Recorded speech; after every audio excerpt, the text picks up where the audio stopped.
Good morning साथियों, स्वागत है आपका इतिहास की क्लास में। हम पढ़ रहे थे इकाई प्रथम के अंतर्गत सहायक संधि और गोद निषेध नीति जो ब्रिटिश साम्राज्य के विस्तार के रूप में सहायक सिद्ध कैसे हुई या कैसे सहायक सिद्ध हुई, तो उसके बारे में। तो इससे पूर्व की क्लास में हमने पढ़ा कि लॉर्ड वेलेस्ली की सहायक संधि प्रथा, जिसके बारे में कि सहायक संधि प्रथा के अंतर्गत जो है किन किन राज्यों को ब्रिटिश साम्राज्य के अंतर्गत जो है विलय किया गया, उनके बारे में हमने इससे पूर्व की क्लास में पढ़ा। तो अब जो है आज हम पढ़ेंगे कि लॉर्ड डलहौजी की जो व्यक्तिगत नीति है, या जिसे व्यक्तिगत नीति भी कहा जाता है, जिसे राजे हड़प नीति भी कहा जाता है, और उसके बाद जो है उसे गोद निषेध नीति कहा जाता है। इसके बारे में पढ़ेंगे, विस्तार से चर्चा करेंगे कि इनकी गोद निषेध नीति क्या थी और इस गोद निषेध नीति के अंतर्गत जो है किन किन राज्यों को विलय ब्रिटिश साम्राज्य के अंतर्गत किया गया, इसकी चर्चा करेंगे। तो बात करें लॉर्ड डलहौजी की, तो जो लॉर्ड हॉर्डिंग थे, जब लॉर्ड हॉर्डिंग यहाँ से जाते हैं, बाहर से जाते हैं, तो इनके जाने की, लॉर्ड हॉर्डिंग के जाने के बाद लॉर्ड डलहौजी भारत के गवर्नर जनरल बनकर भारत आते हैं, और ये आते हैं 1848 ईस्वी में, और 1848 से लेके 1856 ईस्वी तक जो है भारत में गवर्नर जनरल बनकर रहते हैं। और इन 8 सालों के दौरान जो है उन्होंने ब्रिटिश साम्राज्य का काफ़ी विस्तार किया अपनी इस राजे हड़प नीति के तहत, जिसे डॉक्ट्रिन ऑफ लैप्स भी कहा जाता था। तो लॉर्ड डलहौजी ने गोद निषेध नीति या राजे हड़प नीति या राजे विलय नीति या व्यक्तिगत नीति को क्यों अपनाया, तो इसके पीछे भी विद्वान इतिहासकार कुछ तर्क देते हैं। कहते हैं कि जो भारत में जो है वह रेलवे का प्रसार करना था, और रेलवे के प्रसार के लिए जो और परिवहन के साधन के रूप में, क्योंकि माल के लिए लाने ले जाने के लिए रेलवे का होना बड़ा ही ज़रूरी था, और ब्रिटेन में ये पहले से ही प्रारंभ हो चुका था। तो जब भारत में इसका प्रसार किया जाना है, तो क्योंकि उसके लिए भूमि चाहिए, और अगर जैसे किसी रास्ते में या मार्ग के बीच अगर किसी दूसरे शासक का राज्य पड़ता है, तो वह इसकी अनुमति देगा या नहीं देगा, या किसी बाधा उत्पन्न करेगा, तो क्यों ना ऐसा करें कि उस राज्य को ही ब्रिटिश के अधीन हो या ब्रिटिश के नियंत्रण में हो, तो किसी प्रकार की कोई बाधा उत्पन्न नहीं होगी। तो इस प्रकार जो है इन्होंने इस व्यक्तिगत नीति को अपनाया, और यह व्यक्तिगत नीति जो है 1848 में लॉर्ड डलहौजी द्वारा ही नहीं अपनाई गई, इससे पूर्व भी इसे प्रारंभ किया जा चुका था। 1834 ईस्वी में डायरेक्टर ऑफ बोर्ड के द्वारा यह नीति लागू थी, और इस नीति के अंतर्गत जो है अनेक प्रकार से जो है राज्यों का विलय किया गया था, हड़प लिया गया था, उनको आश्रित राज्य बना दिया गया था अनेक प्रकार से। लेकिन मुख्य रूप से जो हड़प नीति थी वह डलहौजी ने ही इसका प्रयोग किया व्यापक रूप से, और व्यापक रूप से इस साम्राज्य का विस्तार किया। इसलिए जो है इस नीति का जनक लॉर्ड डलहौजी को माना जाता है। ये लॉर्ड डलहौजी जो थे, इसको राजे हड़प नीति का जनक माना जाता है। तो लॉर्ड डलहौजी ने जो है 8 साल तक, यानी कि 1848 से लेकर 1856 ईस्वी तक जो है ये भारत के गवर्नर जनरल बनकर रहे। तो गोद निषेध नीति क्या थी? गोद निषेध नीति जो है वह ये थी कि अगर किसी शासक का कोई और पुत्र नहीं है, यानी कोई संतान नहीं है, पुत्र नहीं है, क्योंकि उसमें पुत्री को तो उत्तराधिकार में अधिकार ही नहीं था, उत्तराधिकार का शासिका बन ही नहीं सकती थी। तो अगर उसका कोई पुत्र नहीं है या वो निसंतान है, तो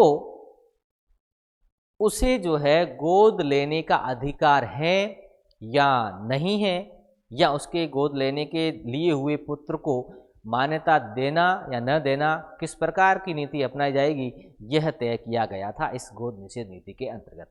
तो इसके लिए लॉर्ड डलहौजी ने जो नीति अपनाई, व्यक्तिगत नीति या राजे हड़प नीति, तो इस नीति के अंतर्गत उन्होंने जो है 4 प्रकार की नीतियां अपनाई, 4 प्रकार से। एक पहला था युद्ध, यानी युद्ध के द्वारा राज्य का विलय करना। ऐसे राज्य जिनको जो है युद्ध से जीत करके उसका विलय ब्रिटिश साम्राज्य के अंतर्गत कर लेना, तो एक नीति अपनाई युद्ध के द्वारा विलय। तो युद्ध के द्वारा जो है उन्होंने पंजाब 1848 ईस्वी में पंजाब का विलय किया। पंजाब को 1849 में पंजाब को जीता और पंजाब का विलय ब्रिटिश साम्राज्य के अंतर्गत कर लिया। दूसरा शिकार बना सिक्किम, जो 1850 ईस्वी में सिक्किम को जीता और सिक्किम का विलय जो है ब्रिटिश साम्राज्य के अंतर्गत कर लिया गया। उसके बाद लोअर बर्मा 1852, इसका भी विलय युद्ध के द्वारा विलय किया गया। तो पहला जो नीति का चरण था वह था युद्ध कि किसी राज्य पर आक्रमण करना, युद्ध करना, उसे पराजित करना और उसे पराजित करके उसके राज्य का विलय ब्रिटिश साम्राज्य के अंतर्गत कर लेना। दूसरा जो था इनका मार्ग, जो हड़प की नीति थी उसका मार्ग था, दूसरा जो इन्होंने रास्ता अपनाया वह था बकाया राशि के नाम पर। यानी कि जिस शासक ने किस ब्रिटिश कंपनी से रकम उधार ली है या जिसने जो सहायक संधियां की है और सहायक संधि के अंतर्गत जो उसके राज्य के अंतर्गत जो कंपनी की सेना रखी जाती थी और उसके व्यय के लिए कुछ राशि निर्धारित की जाती थी और वह राशि अभी तक उस पर बकाया है और उसने उसका बकाया नहीं चुकाया है, तो उसके क्षेत्रों का अधिग्रहण कर लेना। तो ऐसे क्षेत्र जिन पर ब्रिटिश कंपनी का बकाया है तो उन क्षेत्रों को अधिग्रहित कर लेना, अपने साम्राज्य के अंतर्गत विलय कर लेना। तो दूसरा मार्ग अपनाया उसने बकाया राशि के नाम पर। और जो तीसरा उन्होंने रास्ता अपनाया वह था कुशासन के आधार पर। यानी कि किसी भी राज्य को हड़प करना है या विलय करना है तो जो है उस पर कुछ न कुछ तो कारण भी होना चाहिए, है ना। बिना कारण के नहीं कर सकते, क्योंकि बिना कारण के करेंगे तो काउंसिल में आवाज़ उठ जाएगी या कुछ विरोध होगा। तो कोई न कोई ऐसा मनगढ़ंत या किसी भी प्रकार का आरोप लगाकर, तो तीसरा जो था वो था कुशासन के आधार पर। यानी जो शासक है राज्य का, उससे राज्य व्यवस्था सही तरह से चलाई नहीं जा रही है, राज्य उससे प्रशासन राज्य का संभाला नहीं जा रहा है सही ढंग से और लोग जो है उससे परेशान है, ऐसा आरोप लगाकर जो है कुशासन के आधार पर उसको जो है उसके राज्य को अपने साम्राज्य में विलय कर लेना। तो कुशासन के आधार पर जो शिकार राज्य बना वो था अवध। सबसे पहले जो है अवध को जो है कुशासन के आधार पर ब्रिटिश साम्राज्य के अंतर्गत मिला लिया जाता है। और चौथा जो मार्ग था वह था गोद निषेध नीति। यानी ऐसे राज्य जिनका कोई पुत्र नहीं है या वारिस नहीं है या उत्तराधिकारी नहीं है, जो राजा निसंतान है, मर गया, निसंतान मर गया, या उसने अगर कोई गोद ले रखा है तो उसको मान्यता देनी है या नहीं देनी है, या अगर मृत्यु के बाद किसी को गोद लिया जाता है तो उसे मान्यता देनी है या नहीं देनी है, किस प्रकार का आचरण करना है। तो इसके लिए डलहौजी ने जो है, लॉर्ड डलहौजी ने अपनी सुविधा के अनुसार ही नीति अपनाई, दोहरी नीति अपनाई। कई ऐसे राज्य थे जिनको जो है इन्होंने मान्यता प्रदान की, गोद को, उत्तराधिकार, जो गोद लिया गया पुत्र था उनको मान्यता दे दी। लेकिन जहां आवश्यक था कि इसका विलय ही करना है राज्य का, जो महत्वपूर्ण है राज्य, चाहे वो सामरिक दृष्टि से महत्वपूर्ण हो या आर्थिक दृष्टि से महत्वपूर्ण हो या किसी अन्य वजह से, तो उसका जो है उसकी गोद लिए हुए पुत्र को उन्होंने मान्यता नहीं दी और उसका प्रत्यक्ष विलय जो है ब्रिटिश साम्राज्य के अंतर्गत कर लिया। तो गोद जो निषेध नीति थी, इसके अंतर्गत जो है इन्होंने राज्यों को, लॉर्ड डलहौजी द्वारा राज्य की 3 श्रेणियां की गई। यानी राज्यों को 3 श्रेणियों में विभक्त किया गया। वह 3 श्रेणियां थी। पहला था स्वतंत्र राज्य। स्वतंत्र राज्य वे राज्य जो प्राचीन समय से, यानी कि पहले पूर्व से ही स्वतंत्र है, न तो वह मुगलों के अधीन थे और न ही पेशवाओं के अधीन थे। यानी न तो मुगलों के अधीन रहे हो और न ही पेशवाओं के अधीन रहे हो। ऐसे जो स्वतंत्र राज्य थे, तो उनके प्रति इन्होंने अपनी नीति अपनाते हुए कहा कि जो स्वतंत्र राज्य थे उनको जो है गोद लेना न लेना, उनका प्रशासन वो पूरी तरह से स्वतंत्र है।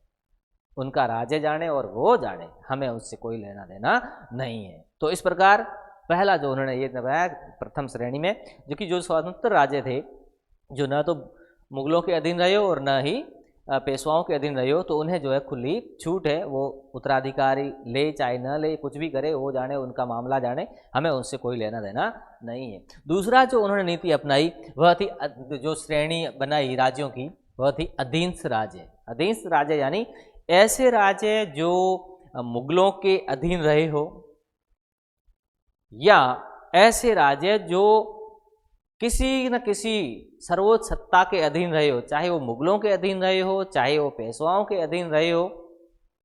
तो ऐसे राज्य जो अधीन रहे हैं, तो उनको जो है गोद लेने की अनुमति है या अनुमति नहीं है, या उसके उत्तराधिकार को मान्यता दी जाएगी या उत्तराधिकार को मान्यता नहीं दी जाएगी, यह कंपनी तय करेगी। यानी कि गोद लेने से पहले या बाद में कंपनी की अनुमति लेना आवश्यक है, और इसके लिए कंपनी स्वतंत्र है।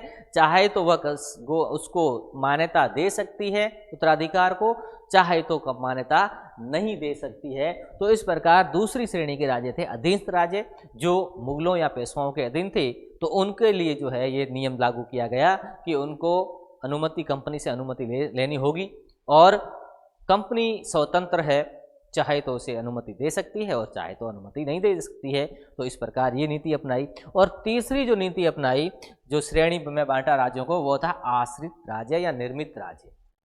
यानी ऐसे राज्य जिनका निर्माण अंग्रेजों द्वारा ही, यानी ब्रिटिश शासन द्वारा ही किया गया है, उन राज्यों को किसी भी प्रकार के, यानी जो राज्य ब्रिटिश शासन द्वारा, कंपनी सरकार द्वारा ही निर्मित किए गए हो, यानी किसी राज्य के अंग रहे हो लेकिन उनको जो है तोड़ के उस राज्य से अलग करके अलग राज्य, स्वतंत्र राज्य बना दिया अंग्रेजी संरक्षण के अंतर्गत, जो उसको शासक नियुक्त किया गया।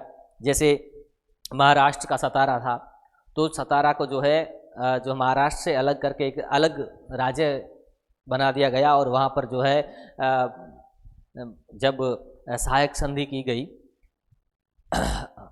इस लॉर्ड वेलेस्ली द्वारा, तो वहाँ पर जो है जो महाराजा शिवाजी थे, उनके वंशज ही थे प्रताप सिंह, उनको जो है वहाँ का शासक नियुक्त कर दिया जाता है। तो ऐसे राजा, यानी कि जिनका निर्माण कंपनी द्वारा किया गया है, तो उन्हें जो है अगर उसका शासक बिना संतान के ही मर जाता है या उसकी मृत्यु हो जाती है, तो जो है उसे किसी प्रकार का गोद लेने का अधिकार नहीं होगा। उनका विलय जो है प्रत्यक्ष रूप से सीधा ही कंपनी के अंतर्गत, यानी इस कंपनी साम्राज्य के अंतर्गत हो जाएगा। तो इस प्रकार इन्होंने जो 3 श्रेणियों में राज्यों को बांटा, एक स्वतंत्र राज्य जो स्वतंत्र थे अपने कार्य करने के लिए, दूसरा अधीनस्थ राज्य जिनको उत्तराधिकार के लिए कंपनी की अनुमति लेनी पड़ती थी, आवश्यक थी, और इसके लिए कंपनी स्वतंत्र थी कि चाहे वो जो है वह आज्ञा दे, अनुमति दे या न दे। और तीसरा जो श्रेणी थी राज्यों की, वह थी आश्रित राज्य। और आश्रित राज्य में वे राज्य थे जिनका निर्माण ही कंपनी द्वारा या ब्रिटिश शासन द्वारा किया गया था, उन्हें किसी प्रकार की अनुमति की आज्ञा नहीं थी, उनका तो विलय होना ही था। तो इस प्रकार लॉर्ड डलहौजी ने अपनी जो है साम्राज्य विस्तारवादी नीति का पालन किया, और बड़ा ही दृढ़ता से इसका पालन किया, इस नीति का, और अपने शासनकाल के दौरान ब्रिटिश साम्राज्य का खूब प्रसार किया। अनेक राज्यों को जो है उन्होंने मिला लिया अनेक तरह से, चाहे कुशासन का आरोप लगाकर या युद्ध के द्वारा, या फिर जो है उन्होंने जो है गोद निषेध नीति के द्वारा। तो हम पढ़ रहे थे गोद निषेध नीति के अंतर्गत। तो गोद निषेध नीति के अंतर्गत किन किन राज्यों को ब्रिटिश साम्राज्य के अंतर्गत मिलाया गया, तो उनके बारे में चर्चा करें। तो गोद निषेध नीति के अंतर्गत पहला शिकार जो बनता है लॉर्ड डलहौजी का, ये वही सतारा, जिसे ब्रिटिश संरक्षण में ही अलग राज्य बनाया गया था, और प्रताप सिंह को जो है वहाँ का शासक नियुक्त करके वहाँ उसके साथ सहायक लॉर्ड वेलेस्ली ने सहायक संधि कर ली थी। तो जब लॉर्ड डलहौजी भारत के गवर्नर जनरल बनकर आते हैं, तो उस समय सतारा के जो 1848 में आते हैं, तो उस समय सतारा का जो शासक था वो था अप्पा साहिब। तो जब अप्पा साहिब की मृत्यु हो जाती है, क्योंकि अप्पा साहिब की कोई संतान नहीं थी, तो जब अप्पा साहब की मृत्यु हो जाती है तो उसने जो है, जो उसके गोद पुत्र था, उसको के उत्तराधिकार के लिए जब कंपनी से अनुमति लेने की बात की गई काउंसिल से, तो इसने जो है अनुमति नहीं दी। फिर बात जब लॉर्ड डलहौजी के पास पहुंची, तब लॉर्ड डलहौजी ने भी यह कहकर कि सतारा जो है वह ब्रिटिश शासन द्वारा ही निर्मित किया गया था, इसलिए इसे किसी प्रकार की जो है उत्तराधिकार की, क्योंकि इसका कोई जो वास्तविक वारिस है वो नहीं है और गोद पुत्र को जो है शासक नहीं माना जा सकता, क्योंकि शासक के लिए वास्तविक पुत्र होना जरूरी है। तो इन्होंने जो है इसको अनुमति नहीं दी और 1848 ईस्वी में सबसे पहले गोद निषेध नीति के अंतर्गत जो है सतारा, जो महाराष्ट्र का ही एक अंग था, उससे जो है 1848 ईस्वी में जब इसके शासक अप्पा साहिब की मृत्यु हो जाती है तो इसका विलय ब्रिटिश साम्राज्य के अंतर्गत कर लिया जाता है। उसके बाद दूसरा नंबर लगता है जेतपुर और संभलपुर का। जेतपुर जो मध्य प्रदेश का क्षेत्र था, राज्य था, और संभलपुर जो उड़ीसा में है। तो जब जेतपुर के शासक की 1849 ईस्वी में मृत्यु हो जाती है तो इसी प्रकार जिस प्रकार सतारा में अनुमति नहीं दी गई थी, उस गोद पुत्र को उत्तराधिकार को स्वीकार नहीं किया गया था, उसी प्रकार जेतपुर में भी उसके उत्तराधिकार को की अनुमति नहीं दी गई, उसके उत्तराधिकार को स्वीकार नहीं किया गया और जेतपुर का जो है 1849 ईस्वी में ब्रिटिश साम्राज्य के अंतर्गत विलय कर लिया गया। उसी समय संबलपुर के शासक की भी 1849 ईस्वी में मृत्यु हो जाती है। संबलपुर जो उड़ीसा का अंग था, तो इसके शासक द्वारा गोद लिए गए पुत्र को भी अनुमति नहीं दी जाती है, उसके उत्तराधिकार को स्वीकार नहीं किया जाता है और संबलपुर का भी विलय ब्रिटिश साम्राज्य के अंतर्गत कर लिया जाता है। तो इस प्रकार दूसरा नंबर जेतपुर और संबलपुर का लगता है, जो लॉर्ड डलहौजी की गोद निषेध नीति का शिकार होते हैं और इनका विलय 1849 ईस्वी में कर लिया जाता है। तीसरा नंबर लगता है बघाट का। जब 1850 ईस्वी में बघाट के शासक की मृत्यु हो जाती है तो यही समस्या पैदा होती है, यही बात आती है, लेकिन यहाँ पर भी उनको उसके जो उत्तराधिकारी गोद लिया गया पुत्र था, दत्तक पुत्र था, उसके अधिकार को मान्यता नहीं दी जाती है और बघाट का विलय भी 1850 ईस्वी में ब्रिटिश साम्राज्य के अंतर्गत कर लिया जाता है। उसके बाद उदयपुर, और कहीं उदयपुर भी लिखा हुआ है जो मध्य प्रदेश का भाग था, तो उदयपुर यानी कि उदयपुर के शासक की भी जब 1852 ईस्वी में मृत्यु हो जाती है तो वो भी निसंतान था, उसके भी संतान नहीं थी। जब उसके गोद पुत्र को उत्तराधिकार देने की बात आई तो जो है कंपनी सरकार ने बिल्कुल अनुमति नहीं दी, यानी कि लॉर्ड डलहौजी ने जो है इसके गोद लिए पुत्र को यानी कि दत्तक पुत्र को वास्तविक वारिस मानने से इनकार कर दिया और उदयपुर का विलय भी 1852 में ब्रिटिश साम्राज्य के अंतर्गत कर लिया जाता है। उसके बाद पांचवा नंबर लगता है झांसी का। जब झांसी के शासक की मृत्यु होती है जो गंगाधर राव थे,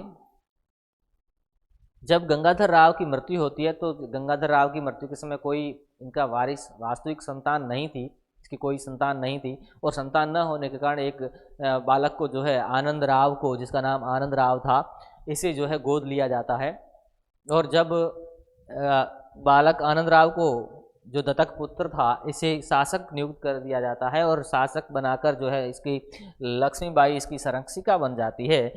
तो लेकिन जब इसकी मान्यता देने के लिए जब अनुमति मांगी गई, मान्यता देने के लिए कहा गया, तब जो है लॉर्ड डलहौजी ने इनकार कर दिया, क्योंकि झांसी का विलय जो है ब्रिटिश साम्राज्य के अंतर्गत करना ही करना था, ये तो तय कर लिया था लॉर्ड डलहौजी ने। क्योंकि एक तरह से देखें कि अनुमति की तो झांसी में ही इससे पूर्व के गवर्नरों द्वारा जब शासक की मृत्यु हो जाती है तो उसके कोई संतान नहीं थी, तो रघुनाथ राव जो एक दत्तक पुत्र था उसी को जो है अंग्रेजी शासन द्वारा मान्यता दे दी गई थी। उसके बाद लेकिन यहाँ जब बात लॉर्ड डलहौजी के समय की आती है तो जो है इनको अनुमति नहीं दी जाती है दोहरा व्यवहार अपनाया जाता है और झांसी का विलय जो है ब्रिटिश साम्राज्य के अंतर्गत कर लिया जाता है। तो इसके बारे में हमने जो इतिहास में पढ़ा भी है कि फिर जो है झांसी की रानी लक्ष्मीबाई किस तरह से 1857 की क्रांति में जो प्रथम भारतीय स्वतंत्रता संग्राम कहा जाता है उसमें शामिल होती है और अंग्रेजों के दांत खट्टे करती है और किस तरह कितनी बहादुरी और वीरता से लड़ती है। और इसके ऊपर जो है सुभद्रा कुमारी चौहान ने एक बड़ी ही वीर रसपूर्ण कविता भी रची, जो भारतीय इतिहास में एक नारी की वीरता पर लिखी गई एक पहली कविता मानी जाती है, जो बहुत ही खूबसूरत कविता है, जिसमें जैसे खूब लड़ी मर्दानी थी वो झांसी वाली रानी थी, ऐसी कविता बहुत बढ़िया। तो ये झांसी का विलय भी 1853 ईस्वी में इसी गोद निषेध नीति के अंतर्गत कर लिया जाता है। उसके उत्तराधिकार को अनुमति या स्वीकृति नहीं दी जाती है और झांसी का विलय कर लिया जाता है। उसके बाद अगला नंबर लगता है नागपुर का। नागपुर जो है जब 1854 ईस्वी में नागपुर के शासक की मृत्यु हो जाती है तो वही बात आती है और ये भी अनुमति मांगता है, लेकिन इसके दत्तक पुत्र को अनुमति नहीं दी जाती है और 1854 ईस्वी में ही नागपुर का विलय भी ब्रिटिश शासन के अंतर्गत कर लिया जाता है। तो इस प्रकार ये थी लॉर्ड डलहौजी की गोद निषेध नीति और साम्राज्य विस्तारवाद नीति या राज्य हड़प नीति या राज्य विलय नीति या व्यक्तिगत नीति, जिसे अंग्रेजी में डॉक्ट्रिन ऑफ लैप्स भी कहते हैं। तो इस प्रकार किस किस राज्यों का जो है उन्होंने ब्रिटिश साम्राज्य में विलय किया और किस तरह से जो है उन्होंने ब्रिटिश अपने छोटे से शासनकाल के दौरान ही उन्होंने जो है ब्रिटिश साम्राज्य का खूब प्रसार किया, विस्तार किया। तो लॉर्ड डलहौजी के बारे में और उसकी विशेष गोद निषेध नीति के बारे में हमने पढ़ा कि किन किन राज्यों का जो उन्होंने विलय किया और इनका शासन जो 1848 से लेकर 1856 ईस्वी तक चलता है और 1800 ईस्वी के शासनकाल के दौरान ही जलियांवाला बाग हत्याकांड भी होता है, जिसमें जो है काफ़ी लोगों की मृत्यु होती है उसके दौरान। तो वो जो काफ़ी जलियांवाला हत्याकांड काफ़ी प्रसिद्ध भी रहा, तो इसी के शासनकाल के दौरान होता है।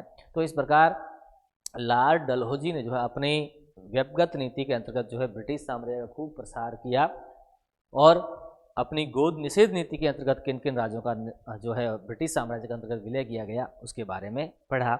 अगला टॉपिक अगली क्लास में, तब तक के लिए नमस्कार, धन्यवाद।